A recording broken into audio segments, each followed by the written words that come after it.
कब से लाइन में खड़ा हूँ माँ लक्ष्मी का दर्शन के लिए। काफ़ी टाइम हो गया है, भीड़ भी काफ़ी ज़्यादा है।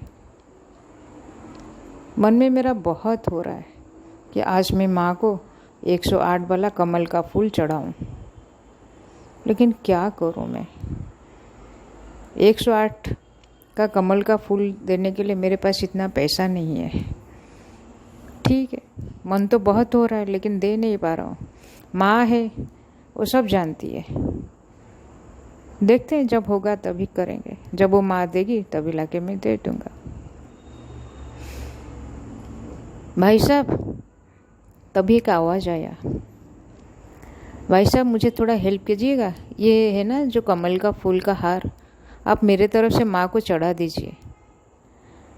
आप बुरा मत मानिए, ये मेरे घर का जो तालाब है ना उधर से है, और मुझे थोड़ा काम है, इसलिए मैं आज लाइन पे खड़ा नहीं हो पाऊँगा।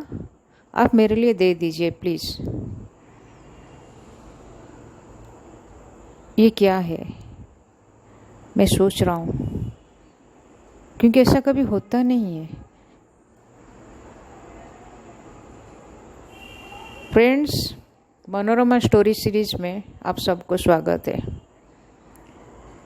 आज जो मैं कथा सुनाने जा रही हूँ, ये किसी की अनुभूति है, एक्सपीरियंस है।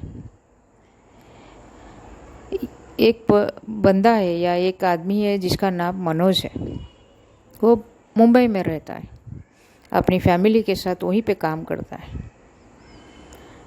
बचपन से उसको जगन्नाथ जी के ऊपर बहुत भरोसा है। वो ज़िंदगी भर स्ट्रगल करता है लेकिन कभी हार नहीं मानता है। उसके मन में यही विश्वास है कि जगन्नाथ जी है ना, कोई इशू नहीं है, कहीं ना कहीं वो मुझे हेल्प कर ही देंगे। कभी नहीं टूटा, क्योंकि मन में जगन्नाथ जी बसे रहते हैं। उस दिन वो उड़ीसा आया था, तो जगन्नाथ जी का दर्शन करने के लिए आ गया। जब जगन्नाथ जी का दर्शन के लिए आया, बस में चढ़ा, फिर आके श्री क्षेत्र यानी पुरी में उतर गए। जगन्नाथ जी को दर्शन करने के लिए लाइन पे खड़ा होना पड़ता है। फिर सिक्योरिटी अपने हिसाब से छोड़ते हैं, जैसे सहूलियत होता है, जैसे रूल है उसी हिसाब से छोड़ते हैं। तो पहले जाके उन्होंने जगन्नाथ जी का दर्शन किया। जगन्नाथ जी, बलभद्र जी और सुभद्रा जी एक ही मंदिर में रहते हैं। उनको दर्शन करने के बाद वो माँ लक्ष्मी के दर्शन करने आए। वहाँ पे ऐसा मान्यता है कि अगर जगन्नाथ जी के दर्शन के साथ माँ लक्ष्मी के दर्शन आप करो तो आपको अच्छा आशीर्वाद मिलता है। ये एक सोच थी, एक विश्वास है, एक आस्था है। तो माँ लक्ष्मी के दर्शन करने के लिए वो लाइन पे फिर से खड़े हो गए,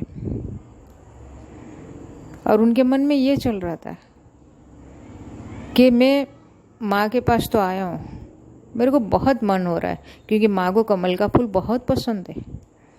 अगर थोड़ा सा लंबा हार लूँ जिसमें 108 कमल हो तो बहुत जचेगी माँ को। लेकिन क्या करूँ, मेरे पास इतना पैसा नहीं है। मन में एक तकलीफ हो रही थी कि मैं माँ को 108 का कमल का हार नहीं दे पा रहा हूँ। चलो ठीक है, मन में वो सोचे कि ठीक है, माँ है, वो सब समझ जाएगी। तभी वो खड़े हैं, करीबन सुबह के 10 साढ़े 10 बजे होंगे। अचानक से एक आवाज़ आती है साइड से, भाई साहब थोड़ा मुझे हेल्प कीजिएगा।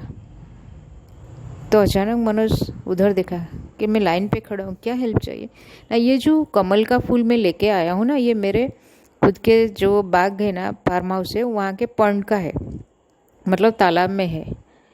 लेकिन आज मैं थोड़ा जल्दी में हूँ, थोड़ा बहुत काम है मुझे, तो आप मेरे तरफ से माँ को चढ़ा दीजिएगा।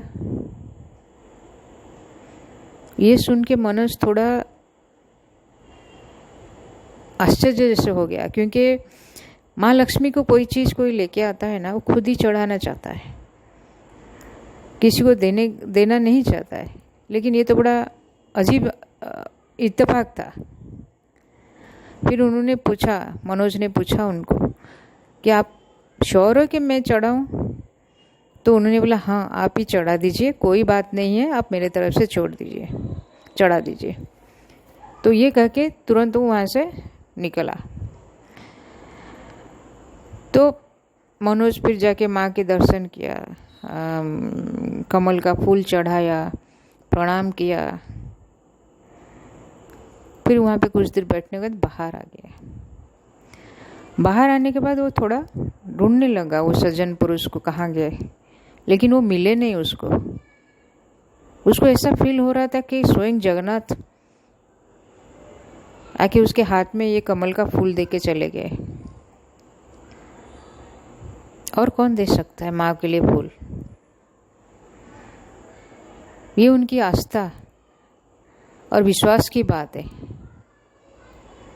जैसे बोला जाता है ना, मानो तो भगवान, ना मानो तो पत्थर, वैसे ही है। आप उड़ीसा में घर घर पे जाइए, जगन्नाथ को बहुत मानते हैं। ऐसे कहा जाता है कि अगर आपको तकलीफ है, खाली मन में आप जगन्नाथ जी का स्मरण करो, वो कोई ना कोई रूप में आके आपके पास खड़े हो जाते हैं। आपको पता भी नहीं चलता है कौन थे ये, कौन आके मुझे हेल्प करके गया। ऐसा ही कुछ उनके साथ उस दिन हुआ। जब मनोज मुझे ये बोल रहे थे, मेरे रोंगटे खड़े हो गए। दोस्तों, ये आस्था और विश्वास की बात है और कुछ नहीं है। जब उन्होंने मुझे ये बात सुनाई तो मेरे को लगा कि मैं आप लोग सबके साथ ये शेयर करूं। कौन नहीं सुनना चाहेगा जगन्नाथ जी के बारे में। तो बस इतना ही। जय Jagannath friends, thank you so much.